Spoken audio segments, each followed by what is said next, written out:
Hey vlog people, I'm back with Nicole Sullivan. This is our second vlog. This is after the secret is out, and you all know we're having a baby. We had a baby. We've had a baby by this point. I don't know what that means. I can't comment on it. No. But I just want to tell you that the reason that I know Nikki and her husband Jason is because, I mean, we have mutual friends and stuff, but there was a game night party, and it was Jason's first time back at game night since they had the baby. Right. Because they had to take turns coming and stuff. And so I was immediately like, you know, because I knew we were going to be having a baby at some point soon, and I wanted to know everything. I didn't even realize that you were married. Oh, you didn't? I didn't know. You know, I mean, I knew you. I knew who you were and everything, but I didn't know Jason. Oh, yeah. And I just thought he was somebody else who had a baby. Right. And then he was like, well, you know Nikki, right? And I'm like, oh, my God, yeah. So then we all kind of, like, became fast friends, and she's been really giving me lots of advice. And it was one of those things I remember going, you're like, we're going to have a baby, too. And I've just had other friends of mine, you know, either gay couples or other people that are older or don't, you know. And like they've been sort of like, we're gonna one day, and you sort of like, yeah, and then you're like, oh no, we're really, and then we're like, oh, and you're like, soon, and I was like, oh my God, and then I got super excited. I was like, holy, this is really happening. And then we didn't have a birth mother then. No. We had just been through another birth mother that didn't work out. Right, and you were showing me your book, your beautiful book. Our baby book. It was gorgeous. And so now I wanted you to, I was like, where can I move in? Who are these people? Can I live with them? And today she brought me over little cotton pads because you don't want to put any wipes on the bottom. Even the sensitive ones. I'm sure for little tiny babies, I'm sure. But even something with the formula especially, it just, and if it gets diaper rash on a little infant, it's very hard to cure it. It just sticks around for a few too many days. Because they can't go diaperless to air out. No. Because and any you'll find this as a parent, whatever literally shuts them up. You're like, what? Yes. How will they sleep? Done. Like, just shy of Novocaine. Well, people that say, oh, I learned that if I put the vacuum cleaner in the crib. Yes, exactly. You do idiotic things. They love it, yeah. Whatever it takes. Like, you know, like, he only wants his footy pajamas, but 2 toes sticking out. Cut 2 toes out. Like, you don't care. And then that changes in 2 weeks, and it's something else. Something else, and you just keep it. Because all you want to do is sleep. To be on this path with you, too. Because it's so weird, because we do have all these friends who are having babies now.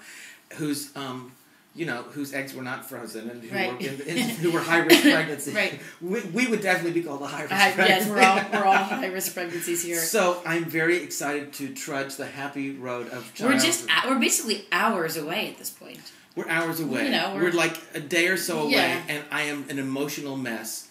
You've been lovely. We've had a lovely time. Yeah. Well, and also she gave us this great monitor. That it's great invention. It's to prevent SIDS because when your baby stops breathing, an alarm goes off. Except this one didn't go off for like 40 seconds. It's supposed to go off after 15 or 20, and this one didn't go off for 40. And that's too long. Nikki and I are like this with our watches. Dead baby. too much time. Dead baby. Can't breathe, baby. Can't breathe. And then we would be like, "What's it like?" Hold your breath. I can't do it. It's terrible. We're going to get you the one that goes off in 20 seconds. Okay, I know you are.